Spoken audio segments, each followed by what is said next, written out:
दोस्तों, ये कहानी दो मेढक की है, जिसमें एक मेढक पतला था और दूसरा मेढक मोटा था। दोनों मेढक बचपन के दोस्त थे और जंगल में एक छोटी सी तालाब में रहा करते थे। वे दोनों एक साथ ही रहते थे, साथ में ही घूमते थे। दोनों एक दूसरे के साथ ही मस्ती मजाक किया करते थे। वे दोनों एक दूसरे के साथ गप्पे भी मारा करते थे। एक दिन दोनों तालाब से बाहर घूमने निकले। दोनों गप्पे मारते मारते और घूमते घूमते जंगल से दूर एक गांव में पहुंच गए।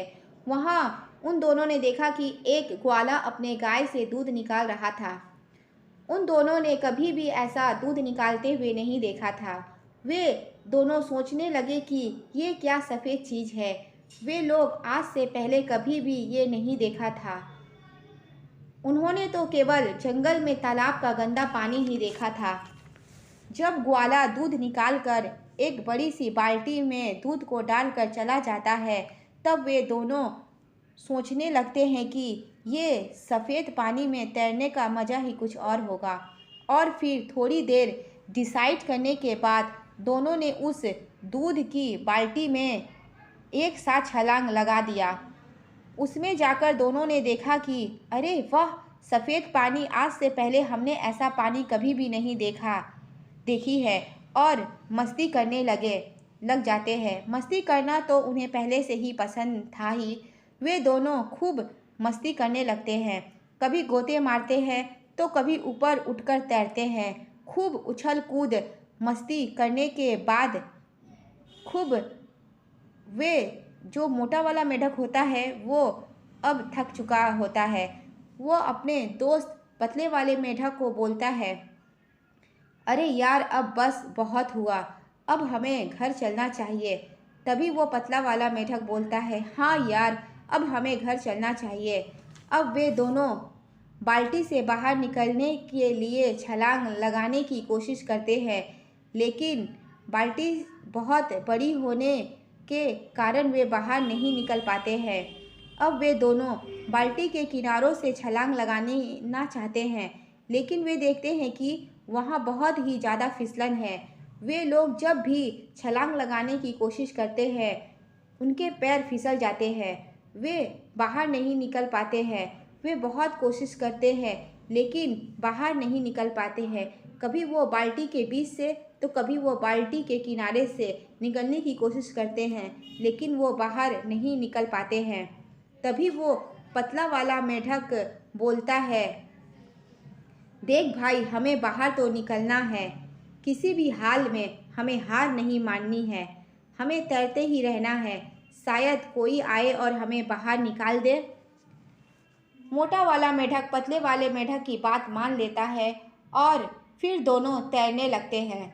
1 घंटा हो जाता है, 2 घंटा, 3 घंटा, लेकिन कोई भी उन्हें उस बाल्टी से बाहर नहीं निकालता है। अब वो जो मोटा वाला मेढक होता है वो कहता है, भाई, मैं अब बहुत ज़्यादा थक गया हूँ। अब मुझसे और तैरा नहीं जाता है। तभी वो पतला वाला मेढक बोलता है, भाई देख, तू हिम्मत मत हार, तू तैरते रहे। अगर तू तैरना बंद कर देगा तो तू डूब जाएगा और तेरी सांसें बंद हो जाएगी और तू मर जाएगा। हम लोगों को मरना नहीं है भाई, तू पैर चलाता रहे। वो मोटा मेढक थोड़ी देर और पैर चलाता है, फिर बोलता है, भाई देख, अब मुझसे तैरा नहीं जा रहा है। देख भाई, हमने बहुत साथ दिया है एक दूसरे का।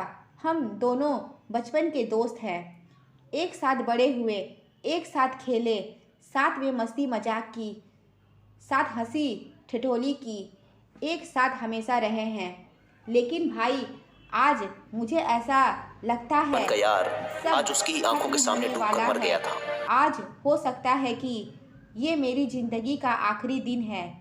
मैं अब और मेहनत नहीं कर सकता। मैं अब और पैर नहीं चला सकता और अब शायद मैं डूब कर मर जाऊंगा। और फिर उस पतले मेढक के आंखों के सामने उसका बचपन का दोस्त डूब कर मर जाता है। ये सब देखकर वो जो पतला वाला मेढक होता है और भी तेज़ी से पैर चलाने लगता है। उसके अंदर अब आग सी लग जाती है। अब उसे किसी भी हाल में बाहर निकलना है।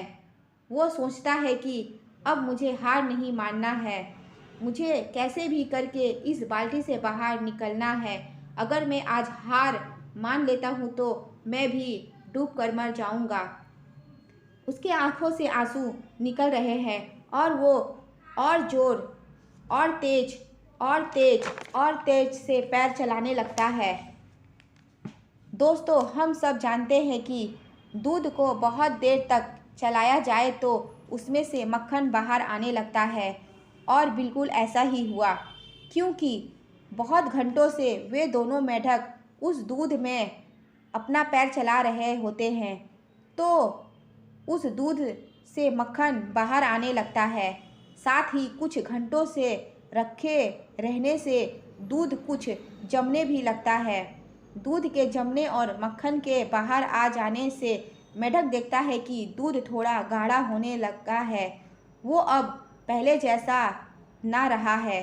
अब वह उस मक्खन के ऊपर बैठकर पूरे जोर से छलांग लगाता है और वह बाहर आ जाता है।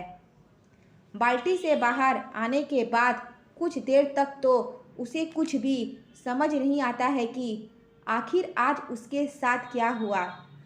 आज उसका बचपन का यार उसके आंखों के सामने डूबकर मर गया। और उसकी मौत क्यों हुई? क्योंकि उसने हार मान ली। अगर वह भी थोड़ी देर तक और पैर चलाते रहता तो वो भी आज बच जाता। अब वह मेढक बाहर निकलने के बाद जंगल चला जाता है। जंगल में जाने के कुछ दिनों के बाद वह एक लेडी मेढक से शादी कर लेता है। शादी के कुछ दिन बाद उसके बच्चे होते हैं। वह अपने बच्चों का नाम अपने दोस्त मोटे वाले मेढक के नाम पर रखता है, और वह पतला मेढक रोज शाम को अपने बच्चों को यही कहानी सुनाया करता है कि मेरा एक मोटा दोस्त हुआ करता था, जिसके साथ मैं पूरे जंगल में घूमा करता था। हम दोनों बहुत मस्ती मजाक किया करते थे। एक दिन हम दोनों एक बाल्टी में गिर गए जिसमें बहुत सारा दूध था, और वो जो मेरा मोटा दोस्त था उसने हार मान ली और इसलिए वह मर गया। मैं तुम बच्चों को भी यही सिखाना चाहता हूँ कि ज़िंदगी में चाहे कुछ भी हो जाए, कभी भी हार नहीं मानना। अगर तुम लोगों ने हार मान ली तो तुम्हारा भी वही हाल होगा जो मेरे मोटे वाले दोस्त का हुआ। तो दोस्तों, इस कहानी से हमें ये सीख मिलती है कि दूध का दही ज़रूर बनेगा, लेकिन उसमें वक्त लगता है, और यदि हम वक्त से पहले हार मान लेते हैं तो हमारा भी वही हाल हो सकता है। हो सकता है कि अभी तक वो हमें ना मिला हो जो हम चाहते हैं, लेकिन लाइफ में मिलता उन्हें ही है जो कभी हार नहीं मानते हैं। हाँ, ये भी हो सकता है कि हमें वो सब ना मिले जिसे हम चाहते हैं, जिसे हम हासिल करना चाहते हैं, लेकिन हमसे ये सुकून कौन छीन सकता है? हमसे वो सुकून कौन छीन पाएगा कि हमने उस चीज़ को पाने के लिए आखिरी दम तक कोशिश की। दोस्तों, ये बात हमेशा याद रखना कि हम हारते तब नहीं हैं जब लोग हमें कहते हैं कि हम हार गए, लेकिन हम हार तब जाते हैं जब हम खुद हार मान लेते हैं। तो दोस्तों, उम्मीद करते हैं कि ये कहानी आपको अच्छी लगी। कहानी अच्छी लगी तो इस कहानी को अपने दोस्तों में शेयर करें, और मेरे चैनल को अभी तक सब्सक्राइब नहीं किया तो प्लीज़ सब्सक्राइब कर लें। धन्यवाद।